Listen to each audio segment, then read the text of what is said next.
अंघोळीला येतोस?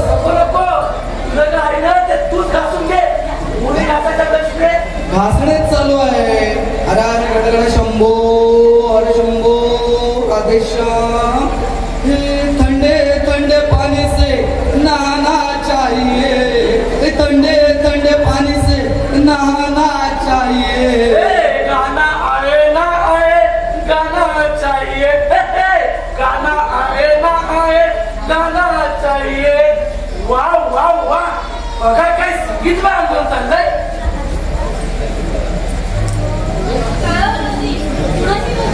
आपला सुजय आहे ना, तो प्रांतर बनलाय.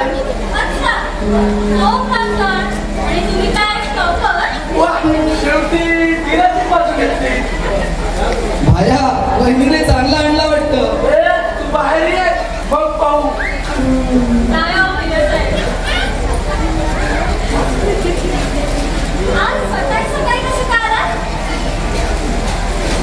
आईच्या बाबाने त्याच्या डोंगरावर लाट मारली ना. हो का? नाही मी कारण सांगू का?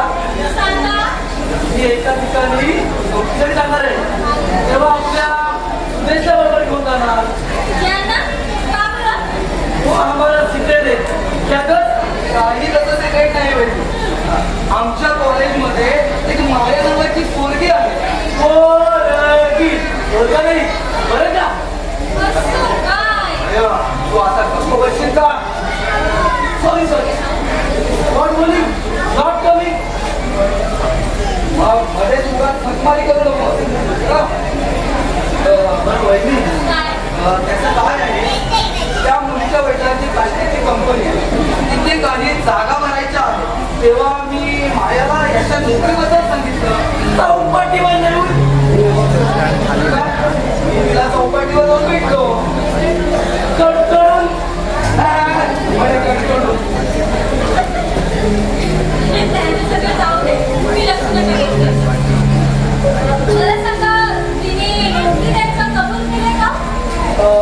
हो म्हणाली, पण तिने आवर्जून सांगितलं सकाळी 9 पूर्वी भेटायला या. इसीलिए मम्मी ने मेरी तुझे चाय को बुलाया. इसीलिए मम्मी ने मेरी तुझे चाय को बुलाया.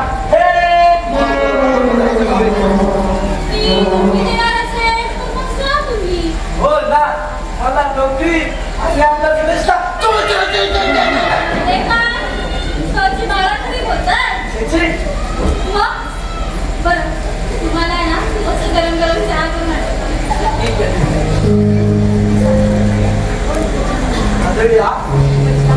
समोर मायाबद्दल बोलत असतात.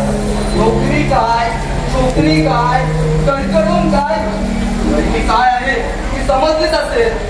ते चोरून प्रयोग करणं मला मान्य नाही. तशी आपली आपल्याला माहिती घेतलीस. अरे मालदार आहे, दिलदार आहे. वाटते एवढी दिलदार, मालदार, दिलदार पोरगी तुझ्या बॅटिंगवरच माझी असणार. वाटलं असेल टणटणीत पिछोडा तर बॅटिंग करे. पण काही म्हण, हल्लीच्या साऱ्या पोरी बॉलरपेक्षा बॅट्समन जास्त फिट आहे. त्यांना वाटतं रे बॅट्समन सगळीकडे चांगले करत असतील, पण त्यांना कोण सांगणार? अरे क्रिकेटच्या पिचवर जोरदार बॅटिंग करणार रे, घरगुती पिचवर पहिल्याच बॉलला तीन बोलतात बघ. आणि कोण गोळा करतो? तू पाहतोस, मी गोळा करतो. काही म्हणजे माझ्या मात्र एकदम फर्स्ट क्लास छोकरी आहे बघ.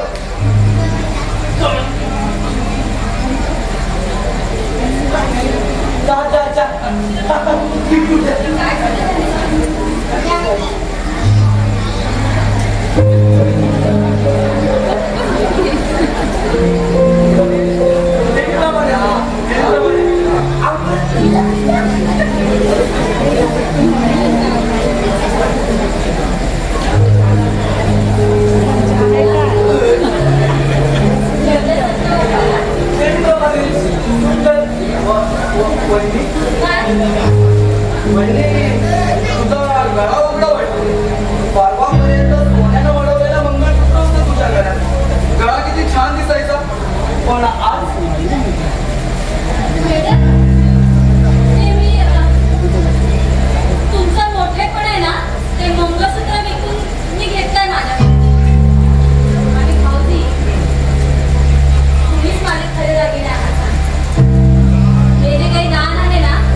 Morning, my young angryman brother.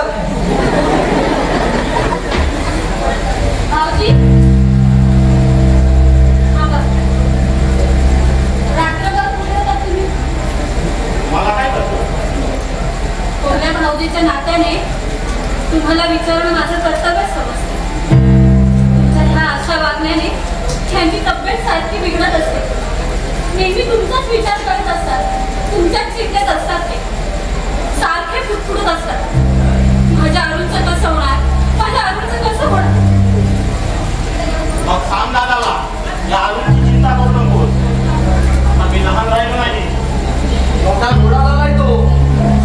त्या, मला आता टोमणे बोलशील तर त्याचा परिणाम फार वाईट होईल. सुरेश भाऊजी, तुम्ही निघत होतात ना?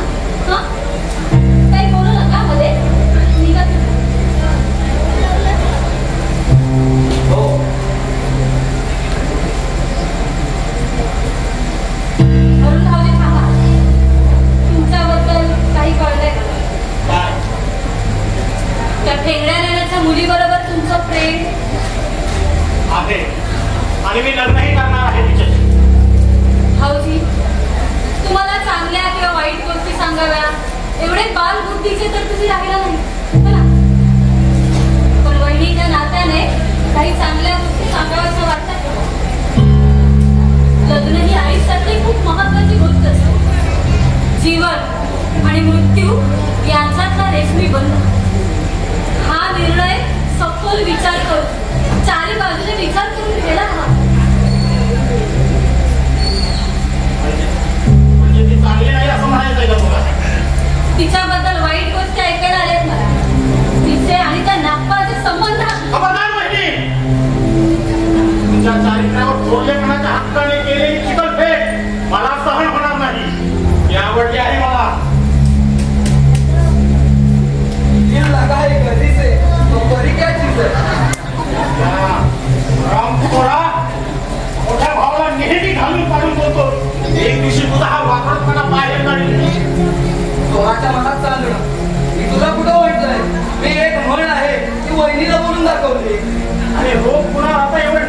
तर मूर्ख नाही मी. मी तुला मूर्ख म्हटलंय का आणि तू मूर्ख आहेस असं मी बोललोय का? पण आता खरं सांगू तुला शतमूर्ख म्हणावं असं वाटतं.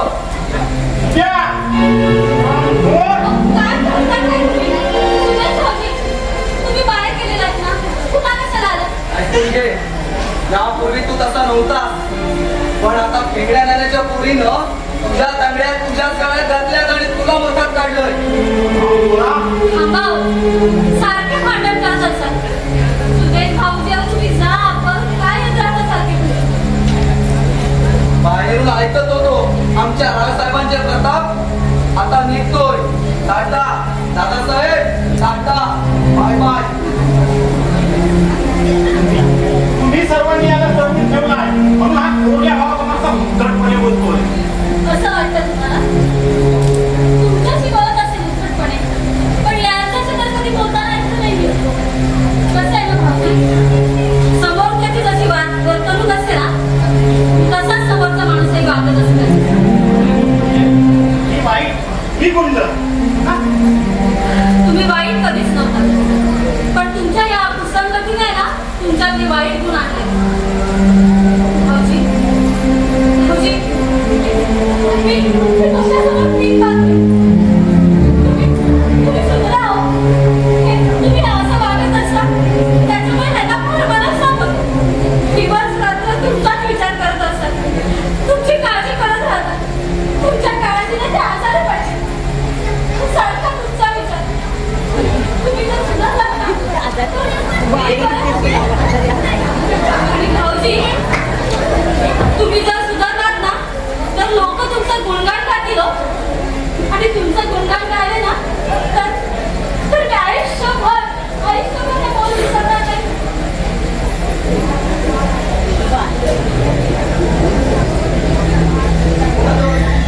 पुन्हा जाऊन भिक्षा मागते. या गुंडाकडे आता हा ऐकण्याच्या पलीकडे गेलाय. आता याला कितीही समजाव या उठल्या गाड्यावर पाणी. तुम्ही का बाहेर आला? काय नक्की का आहे तुमचा? डॉक्टरांनी विचारायला सांगितलेलं तुम्हाला. विसरली का? ही काठी विश्रांती घेऊन गेले रे. घ्या घ्या बरोबर आणि खावा मला या घराच्या बाहेर. या आधीचे करायला होतं पण भावाच्या बाहेर केलं नाही. ते चुकलं माझं. अरुण, अरे बाहेर बाटा तुझ्याबद्दल काय काय ऐकू येतो. अरे असं म्हणतोय डोक्यात दगड मारून कपाल मोक्ष करून घ्यावा. काय बोलताय तुम्ही? सांगा बोलू दे मला. आज जो मी बोलत नाही त्याचा त्याने फायदा घेतलाय आणि हा गुंड मामाने झालाय. दादा थोरला भाऊ असलाच तरी असले अपशब्द मी ऐकून घेणार नाही. मग काय मानणार आहे मला? तर मी मारणारा कोण? मी बिना एका बाजूला मी मात्र एकटा. पण मी जे करणार ते योग्यच. काय करणार आहेस तू? या घराचे हिस्से काय? होय. प्रत्येक वेळी मानहानी करून जीवन जगणं अगदी अपय्य झालंय मला. अरे अरुण, मी तुझी मानहानी का करतो? का तुला तोडून बोलतो? त्याचा तू कधी विचार केलास? अरे तू चांगला व्हावास, मोठा व्हावास हीच तर माझी इच्छा आहे. अरे कळतं आहे. हे तोंड देखलं बोललं तुमचं. मुळीच नाही. अरे तोंड देखलं बोलत नसून काळजात खुपसणाऱ्या काट्याची वेदना आहे रे. असं मग सांग तू नागपूर करून 2 लाख रुपये खर्च काढलं. अरे हो. मला न विचारता अरे तुम्ही माझ्याच नावावर काढले सुदेशसाठी आणि ते मीच मिळणार आहे. पण कारण या घराचं टाकलं. कोण म्हणतोय? नागपालने मला तुझ्या सहीचा बॉन्ड पेपर दाखवलाय. हे घर तू त्याच्याकडे गहाण ठेवलं. काय? आता का चेहरा पडला बोल. म्हणजे मला त्या नागपालने फसवलं की काय? नागपालला तुला नाही फसवलं तर तू मला फसवलं. अरे अहो, काय केलं तुम्ही? मुलीचा अधिकार दाखवलाय त्याने. हा हा हा. मग मलाही माझ्या भावकीचा अधिकार दाखवावा लागेल. उद्या सकाळी या घराचा हिस्सा कर आणि माझा हिस्सा मला दे.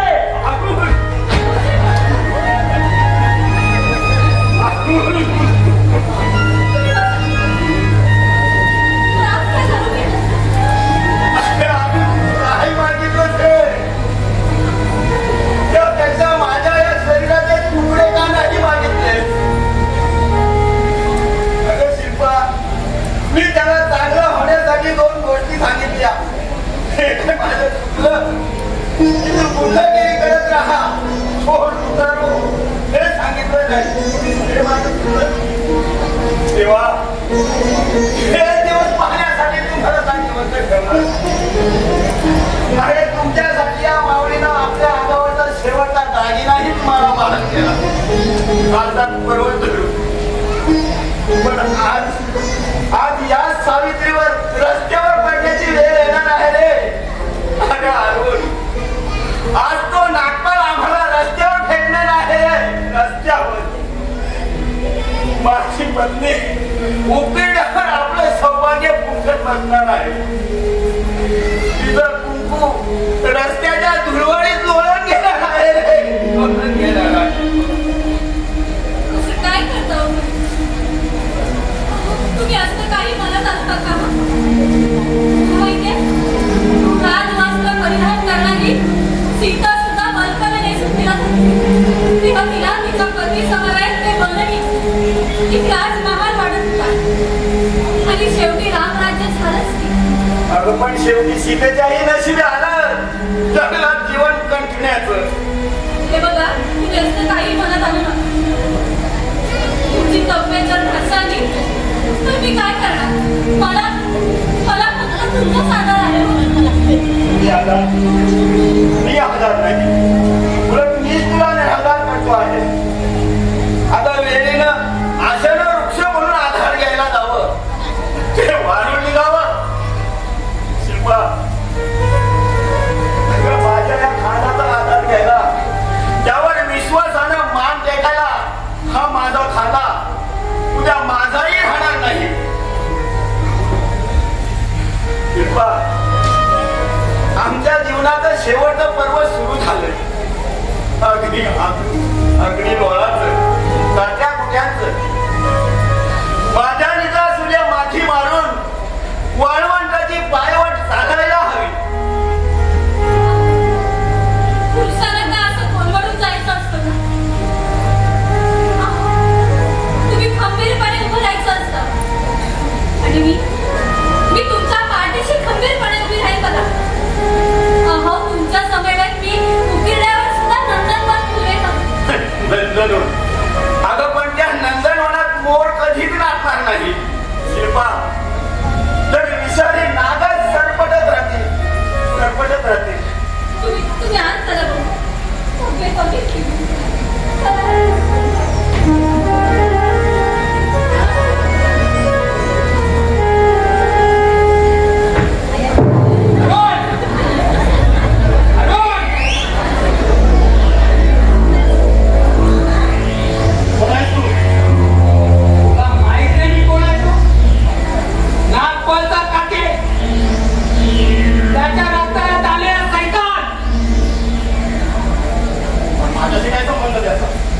अरे तू त्याचा ज्ञानी दोष ना. दोन उठायचं भाटवाना. मला पाहून धरून राहतो काय? अरे हरामी हिंमत असेल रे तुला. काय उभा तुला आता फाडला तर नाव नाही सांगू शकूच.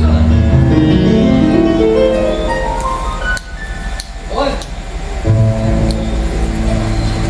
मला नाही माहित तो कुठं आहे. मला खरंच नाही माहित. हरामी तुला माहित नाही काय? मग त्याला पाठीशी घालणार तुझ्यासारखे छान मित्राचाच प्रथम कुठला पडतो. काय तो? हे काय करता तुम्ही? थांबा. सोडा त्याला. थांबू. आणि किड्यातील एका किड्या ठेचतोय मी. हा नागपाचा मित्र आहे. त्याचा प्रत्येक कार्यक्रमात त्याचा हात असतो. कुणी सांगितलं तुम्हाला? सारी माहिती या 2 दिवसात काढलेल्या शिल्पा जाईल. हा ताई, तुम्हाला ताई म्हणतो मी. कारण या नराधावर माझी ताई खाल्ली हो. म्हणजे काय म्हणायचं का तुम्हाला? माझ्या एकूण ते एक बहिणी नागपालने बलात्कार केला. त्याच आघाताने तिने गलेला फास घालून आत्महत्या केली. तुम्हाला कसं सांगू ताई? तो हरामखोर नागपाल माझ्या बहिणीवर बलात्कार करत असताना हा तुमचा देवता. हे खरं आहे भाऊजी? आई, हे तर खोटं आहे. अरे, का खोटं बोलतोय? अरे चांडाला बहिणीच्या ऐवजी त्या ठिकाणी तुझी पण तर तुला कसं वाटतं? तुझ्या दुधाच्या ठिकाण आणायचं का? किळस मला कसं घोडवलं तुमच्यापासून. पण मी त्या नागपाला सोडणार नाही. बरोबर त्या नागपाला तुझ्या समोर आणणार आणि जर तर त्याच्या तुम्ही तुझं नाव बाहेर पडलं तर एकदा दोघांची मळी होती. लक्षात ठेव. येतो मी.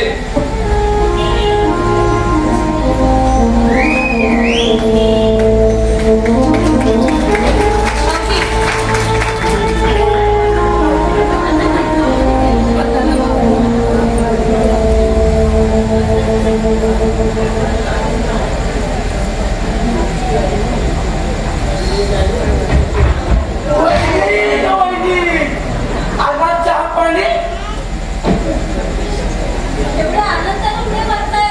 नोकरी काय करतात? रोख रक्कम 10,000 दरमहा. अरे वा, छानच.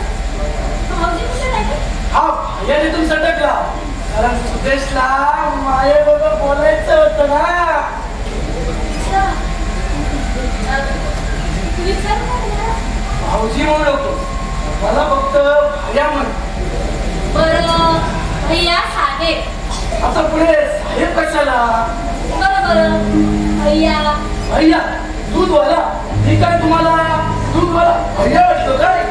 राहिलं भाऊराया. मला हरकत नाही. बरं सांगा, ती माया आणि सुरेश भाऊजी यांचं काही. आता वहिनी किती दिवस दडवून ठेवतात प्रेम आणि मला खोकला दडवून ठेवता येतो का? जमलंय दोघांचं थोडं थोडं. स्वभावाला कशी होती? आठवण बरी वाटली. हा पण तुमच्या बी नसताना तुम्ही मला चहा देता पण किती गरज नाही. पण मी आपलं म्हणतो ती कशी असू द्या आपला सुदेश बरोबर तिला टाळ्या बनवणार. भाड्या बापाची भेटली जरा मोठी समजायची. हे बघा, ती बड्या बापाची बेटी असली ना तरी सुदेश बाबूजींची निवड काही चुकणार नाही एवढं मला माहिती आहे. आणि कसं आहे ना, सगळ्यात बड्या बापाच्या बेटी बिघडलेल्या नसतात, काही चांगल्या सुद्धा असतात. अहो खरं आणि चांगलं प्रकरण सांगू. काय? त्याचा होणारा सासरा देखील सुदेशवर जाम फिराय पण सुदेशच नेहमी मागे घेतो. मला सांगत होता ती श्रीमंत नेहमी आपल्या श्रीमंत त्वऱ्या वागणार म्हणून तो तिच्यापासून दूर राहतो. हे बघा, तसं काही नसतं बघा. सगळ्या श्रीमंत मुली तशा नसतात, काही श्रीमंत मुली साधं सुद्धा असतात. अहो खरं आणि आनंदाचं प्रकरण सांगू. अहो नको त्याला मिळतात अशा मालदार पाहिजे आणि इल्ले मिळतात 200-300 रुपये रोज वाटा. आता मला सांगा 200-300 रुपये रोज महिन्याचे 4 ते 5 रविवार वगळतात हातात किती 7 ते 8,000 रुपये. आता या पगाराने त्यांचा मेकअपचा खर्च तरी वागेल का? तुम्ही आपलं ठरवलंय मुली पटवणार तर सर्वच काही मोठं असणार. पगार मोठा, घर मोठं, घराणे मोठे, बाप मोठा, इस्टेट मोठी पण तुम्ही मात्र छोटी. असं का भाऊजी? काहीतरी सांग. चालायचं. बरं श्यामबाबूची तब्येत कशी आहे? ते काल दिवस जेवलेले. मी डॉक्टरला बाप अजूनही उतरलं नाही. डॉक्टरला पाठवू का? नाही, मीच घेऊन जाईल थोड्या वेळात. ठीक आहे मी जातो. तिथे आहे ना ती माझ्या वडिलांनी ग्रेट फादरने दिलंय. ही त्यांच्या ऑफिसरला मॅनेजरला दाखवली की नोकरी पक्की. असं तुला चहा देऊ का? का नको फक्त तुमचा हातभर तोडभर आशीर्वाद द्या. बाबूबाई, हे काय करताय भाऊजी? अहो, आमच्या 300 रुपयाने सांगितलंय चांगल्या कामाला लागताना मोठ्यांचा आशीर्वाद घेऊन जायचं. बरं, माझा तुम्हाला पूर्णपणे आशीर्वाद आहे. अक्षबंध हा, विजयी हा. वा वहिनी. अहो हा आशीर्वाद ऐकलं असं वाटतंय की मिलिटरीतला कॅप्टन आहे आणि शत्रू हल्ला